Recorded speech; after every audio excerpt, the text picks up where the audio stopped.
Você que nesse exato momento acompanha o nosso programa, não tire os olhos, vejam só um caso exclusivo, porque a nossa equipe acaba de receber novas imagens do caso do menino Matheus assassinado no interior de São Paulo. Coloca a imagem do Matheus para mim, fazendo um grande favor, porque esse vídeo, que inclusive já está com a polícia, esse é o menino Matheus, tá? O que é que nós vamos colocar agora para todo o Brasil? O suspeito, o que confessou o crime, foi visto, segundo informações, andando pela cidade com como que é o nome do equipamento que ele estava levando? Com um serrote. Até com uma arma chamada serrote, porque esse pode ter sido esse serrote que teria cortado aí, no qual ele teria usado para poder esquartejar o menino Matheus. Mas quem vai trazer todas as informações para nós é a Fabíola Correia, porque ele estava inclusive com essa mochila e dentro dessa mochila ele estaria levando um serrote que, segundo informações eu acabei de dizer agora, pode ter sido a arma usada aí para poder cortar o corpo do Matheus. Então eu estou falando para vocês que a todo momento as informações vão chegando, que ainda muita coisa para poder ser esclarecida, por isso que a polícia está tendo muita cautela em passar algumas informações. É isso mesmo, não é, minha querida amiga Fabíola? Mais uma vez, bem-vinda ao nosso programa. Obrigada, Marcão. Isso mesmo, eu acabo de receber essa imagem exclusiva que foi crucial para as investigações. Por quê?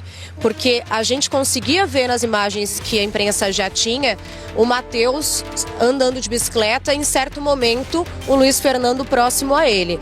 O que a polícia não tinha e que conseguiu para poder linkar tudo e juntar esse quebra-cabeça é o que aconteceu depois. Então ele foi até o matagal, de lá ele agrediu a criança, bateu no Matheus com uma pedra. O Matheus, estando desacordado no meio do matagal, Luiz Fernando sai de bicicleta, vai até a casa dele e numa bolsa vermelha, uma bolsa rosa, ele pega o serrote, um pequeno serrote, volta para o local e é quando ele termina esse crime bárbaro esquartejando a criança.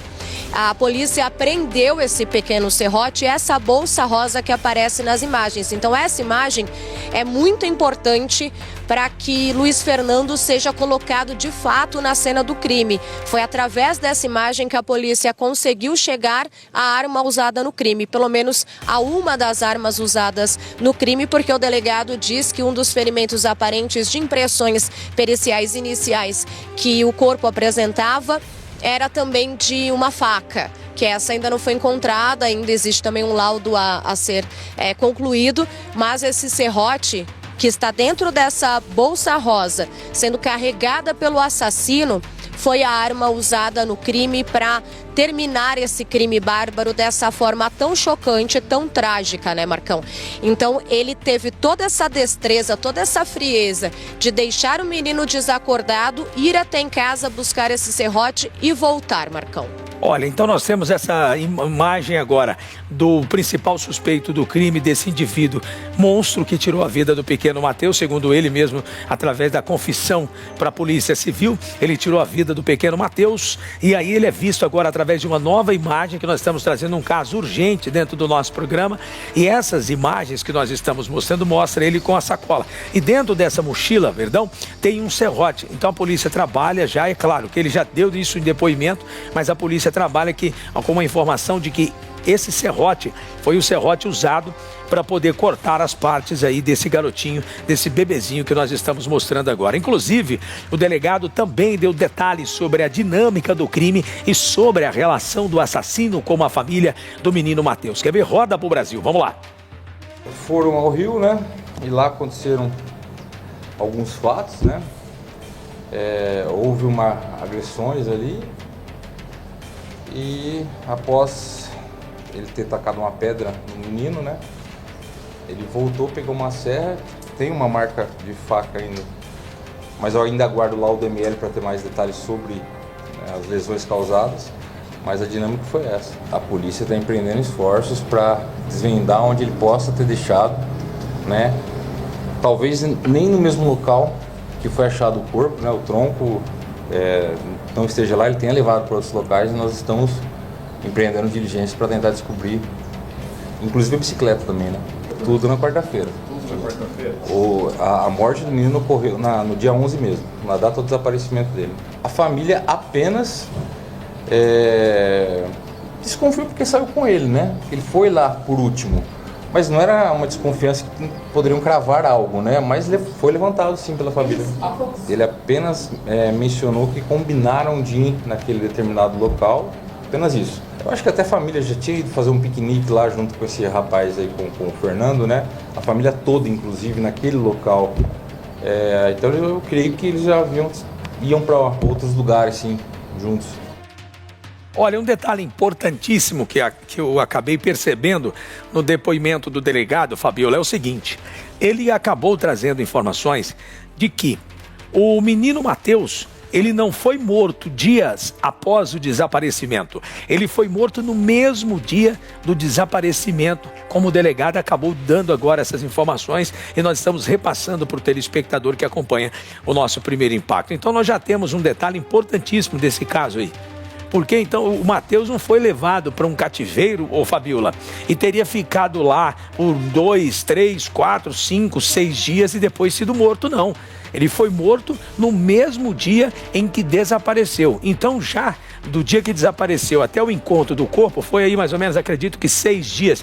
Então quando a polícia chegou lá, depois do indivíduo dar todos os detalhes aonde o corpo foi, na realidade, largado, foi jogado, ele já estava em avançado estado aí de apodrefação. Não era nem estado de decomposição, não, já era de apodrefação. É isso mesmo, Fabiola? Sim, Marcão, infelizmente foi isso sim. Ele assassinou a criança logo depois daquele momento em que a gente vê o Matheus andando de bicicleta. Dali, daquele ponto onde ele desapareceu, até o local em que o corpo foi encontrado, existe uma distância de apenas 1 quilômetro. Dá 4 minutos de bicicleta, que era o veículo que os dois usavam. Então, em 4 minutos, eles chegaram no matagal, de acordo com os relatos do próprio réu confesso. Ali houve um desacordo, houve uma discussão, ele não entrou em detalhes, a polícia trabalha com a hipótese de que houve a tentativa do abuso sexual, os laudos ainda vão comprovar.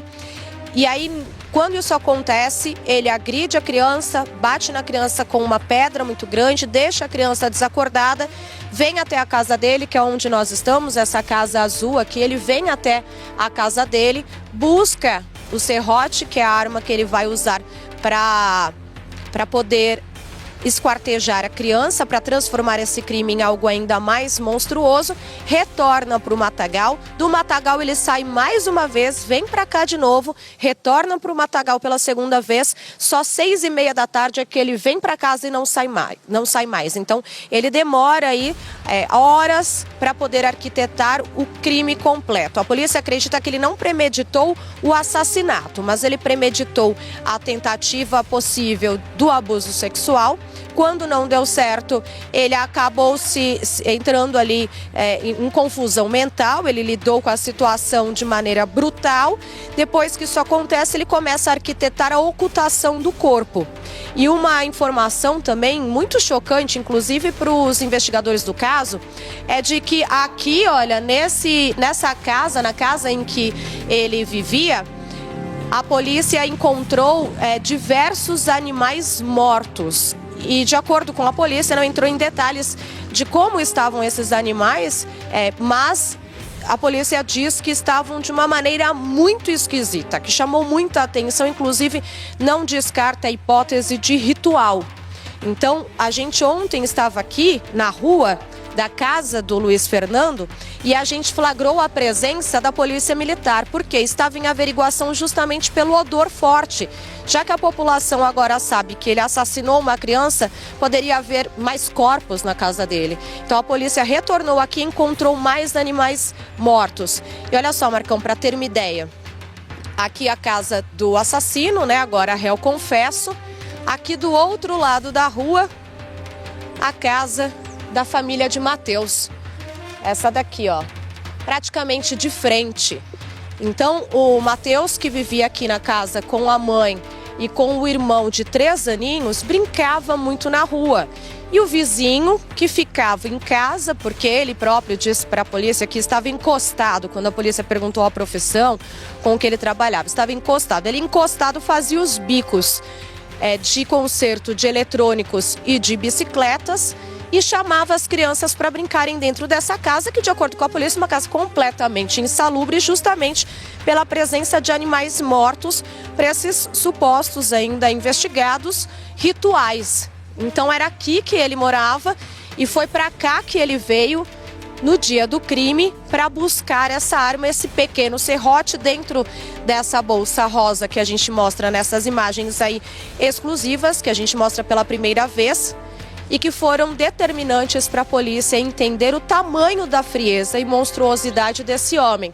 Pelo 4º ano consecutivo, o SBT News é a marca mais confiável de jornalismo no Brasil, de acordo com o Instituto Reuters. 62% dos brasileiros consideram o SBT News e o SBT Brasil a fonte mais segura de informação. Além das reportagens da TV, com o SBT News você tem acesso a conteúdos exclusivos quando e onde quiser. SBT News, notícias que você pode confiar.